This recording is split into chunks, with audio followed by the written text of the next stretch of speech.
Hello and welcome to today's video all about how to find closure with a dismissive avoidant after heartbreak. So we're going to cover really crucial tips for you being able to process the heartbreak and actually heal from the heartbreak in the shortest period of time. We'll also cover tips for how to take some of the initial sting out of the breakup that might cause you to feel extra hurt, extra down. If you're new to this channel, hello and welcome. My name is Thais and I am an author, counselor, and founder of the Personal Development School. And on this channel specifically, I make daily YouTube videos for you all about integrated attachment theory, the subconscious mind, and really healing in the fastest way possible, especially if you didn't really have thriving relationship modeling growing up. Like if you didn't see healthy, thriving relationships and sometimes feel confused. So we have a lot to cover in this video. You may find at the very end that the last component of healing from heartbreak with a dismissive avoidant is probably the most important and also can mirror patterns of addiction. So stay tuned for that piece. Now, first and foremost, one of the most important things to recognize is that breakups are a grieving process. They're a grieving process for anybody, especially the longer the relationship tends to go on. The reason for this being that our subconscious mind is literally a needs meeting machine and an association making machine. And it is designed essentially in relationships to lean into getting our needs met from others in a multitude of different forms, even if we think that we're still pretty independent the entire time. And so we may get needs met, for example, around validation, intimacy, closeness, encouragement, to feel seen, to feel protected, to feel heard, to feel like we could rely on somebody or feel supported. Like there's so many needs that we may not even realize that we meet. And once our subconscious mind builds a sense of being able to rely on somebody to meet these needs, especially over time, we essentially get conditioned to get our needs met from a particular person. And so when that person is stripped away from us, there's a pretty strong grieving process that takes place. We're actually not necessarily grieving the person's physical body and physical form. We are grieving the needs that that person was meeting, the invisible things that were going on the most. So we're going to cover some really like high level tidbits to focus in on when healing from a breakup. And then we're going to get really deep in the second half of this video and even cover some addictive components of dating and dismissive avoidant and how we can heal from those different, very unique drivers when it comes to these attachment based relationships. So one of the first things just at a high level that is so important to practice is a sense of being able to refocus your attention on yourself. Okay. And when we're first going through a breakup and we're actually processing a breakup, it's so easy to focus all of our attention on that person from that situation. And it can cause us to just feel distracted in our healing journey. And it can definitely cause us to focus our attention in places that are fighting a problem instead of moving towards a solution. So whatever we fight, we're basically feeding. And part of this is the way that our subconscious mind works. There's something in psychology as it relates to the subconscious mind called the ironic processing theory. And essentially what this means is if I say to you, listening right now, and I say, please, no matter what you do not think of the pink elephant, right? And no matter how many times I preface and said, do not, please, whatever you do, you thought of the pink elephant. And it's because our subconscious mind doesn't really hear knots. And our subconscious mind, it actually speaks in the language of imagery and emotion. So when I say to you, pink elephant, like your brain just flashes a pink elephant, right? And so, whenever we do this, it's important to recognize if I'm like, don't think of my ex, don't text my ex, don't, focus my attention on that person, that's actually going to cause me to focus my attention on that person because my subconscious doesn't really read the knots. And it's also really important to recognize if you are newer to this channel and haven't heard this a million times from me already, your subconscious and unconscious mind collectively, they're responsible for 95 to 97% of how you feel, what you think about, what you believe, and how you act or behave. So really your subconscious mind is running the show. Your conscious mind is like 3 to 5% of that stuff. So when we look at this dynamic, there's a huge difference between, focusing our energy on the problem, which is don't text, don't think of them, don't look at their social media, versus the solution, which is us being able to pour into what we do want, prioritize friends and family, spend time processing my feelings, get out there and meet new friends, build new relationships that inspire me, focus on my career, focus on the things that are going to make me happy right now. If we put our focus into the solution instead of against the problem, instead of saying don't text the ex, Don't think of them, don't look at their social media. If we put our energy into things that are going to stop us from doing that, but we really focus our attention on solutions, building, rebuilding, creating this next chapter and season for our lives, we're going to see a lot more positive momentum. So that's point number one. Point number two is we have to set really strong boundaries. So we have to be able to establish what those boundaries are ahead of time and make a commitment within ourselves to stick to them. So if we want to have boundaries around how much we speak to this person, we have to like really take ourselves into consideration after a breakup. We have to decide, what do I need to nourish myself the most during this challenging time? Because it is a time of grief. Your subconscious mind is detaching from all of these needs that this person was meeting, all this familiarity. And when we detach from really deep points of familiarity and needs being met, it actually creates feelings of grief. And this is normal, right? So we have to set boundaries around how much we re-engage with that person, how much we talk to the person, how much we keep like ripping the wound open by accident by re-engaging with things that cause our subconscious to want to go back there again, right? Meet those needs again, reconnect with that person again. So you want to establish clear boundaries with the DAX. And that can be in the form of how much you speak, what types of conversations you have, how much you look at their social media, and whatever you can do to uphold those boundaries is going to be really, really important. Number three, before we go into the really deep stuff here, is to make sure that you are practicing self compassion. You're grieving, you're going through a grieving process. Grief is normal after a breakup, especially a longer term breakup. So it is very important that you have patience for yourself for feeling these emotions. Do not judge yourself for being weak, for being, sad, for being, oh, it's embarrassing that I'm sad. Like, do not judge and shame yourself. Do not put yourself down. Be self compassionate, especially in your internal dialogue and the way you speak to yourself overall. And the more you can practice self compassion, support yourself compassionately, the more you're going to be pouring into, again, the solution instead of moving back towards the problem. Now, here's where we get into the really deep stuff. Okay. So after we go through the self compassionate piece, the setting clear boundaries piece, the focusing on, the solution instead of the problem, and really that like acceptance part of where you're at, we have to start isolating the exact needs that somebody was meeting for us. So, this is where the real deep healing comes in because it targets the subconscious level of mind, which, if you follow this channel frequently, you know that that's where we try to do the work the vast majority of the time because that's where we get the results.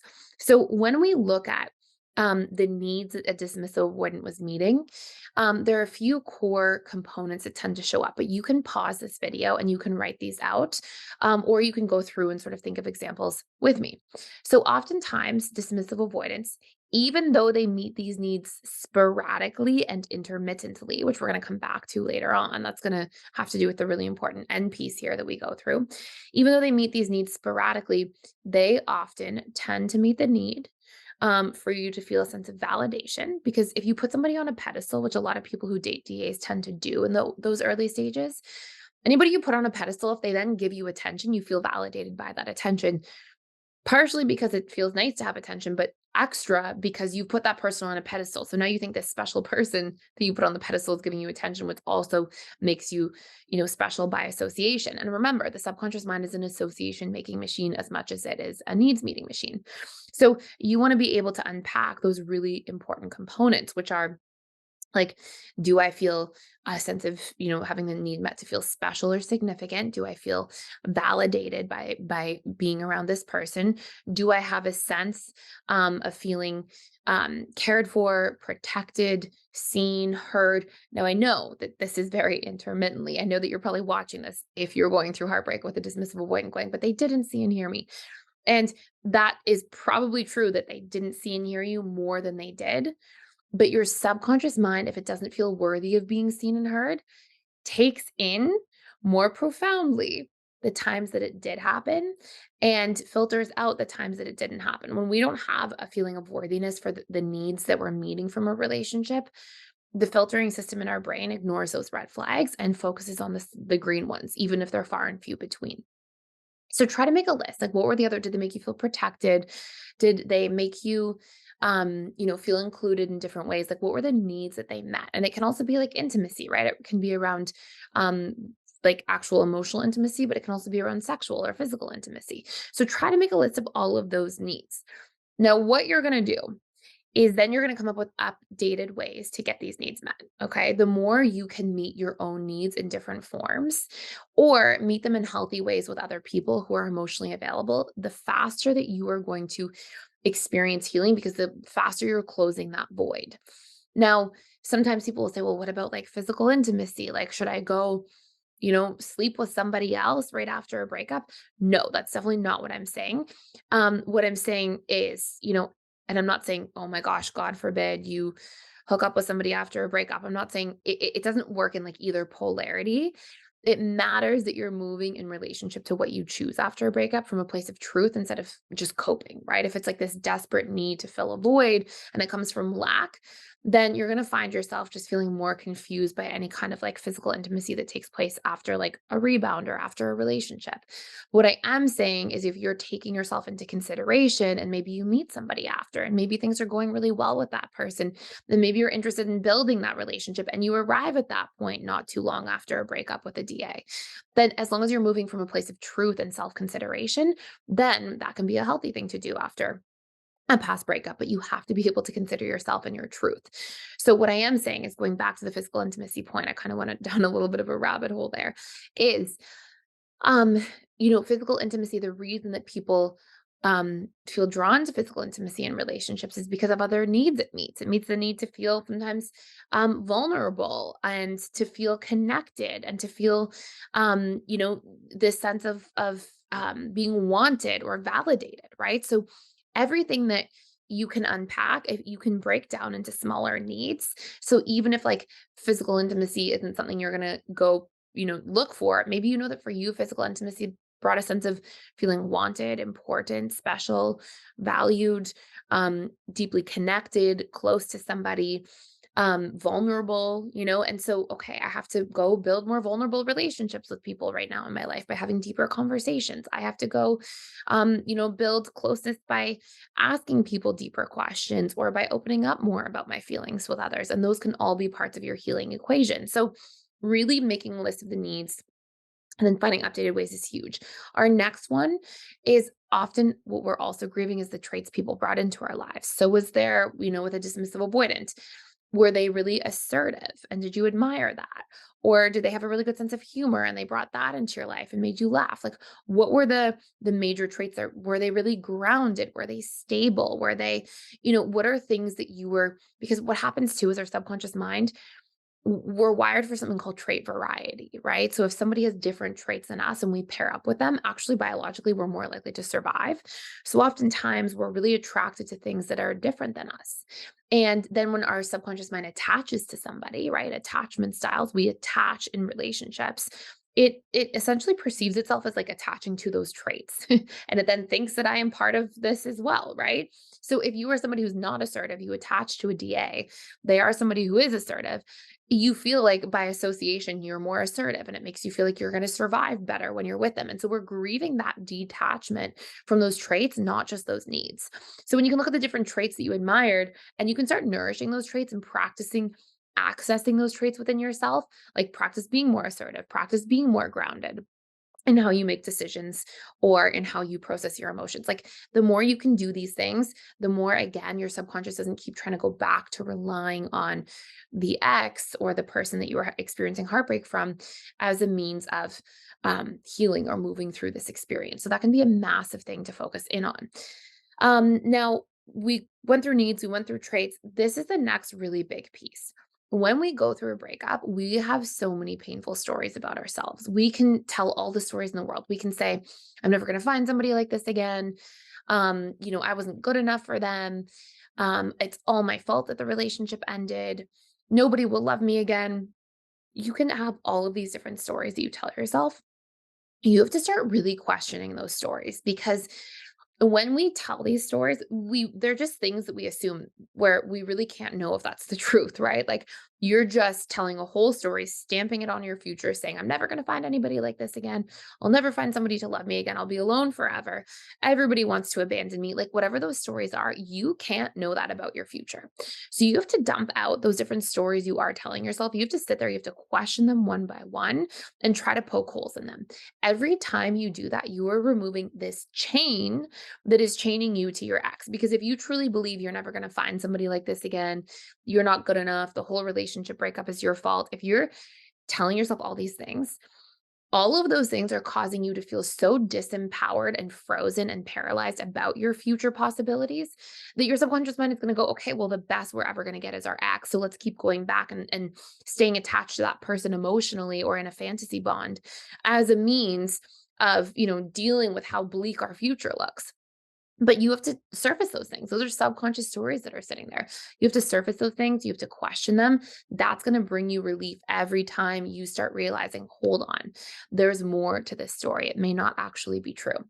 And then last but not least, and arguably the most important part of this entire conversation is that dismissive avoidance can have a component where they can be very intermittently reinforcing. And intermittent reinforcement is very addictive.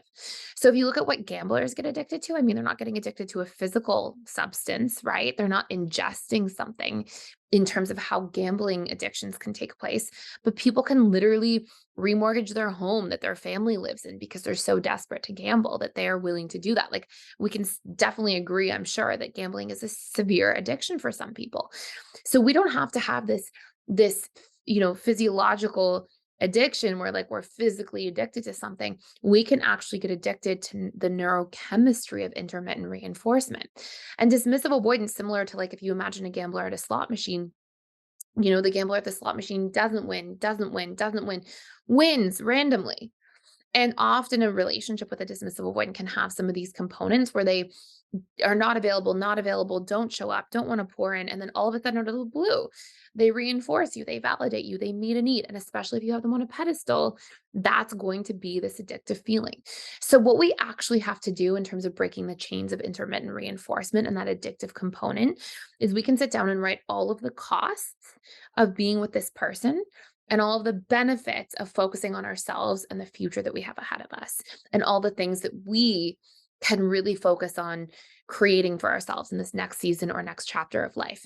And if you can write a lot of costs to being with this person, what's happening is you're using repetition and emotion to associate being with somebody, or this person specifically, your ex, as being more negative. And your subconscious is rewiring these emotional associations, which is going to help you get out of this like deep attached connection to somebody who you're no longer with.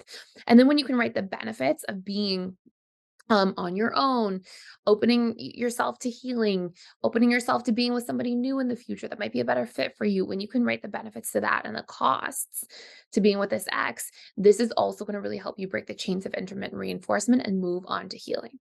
So, these are the major components I wanted to cover for today.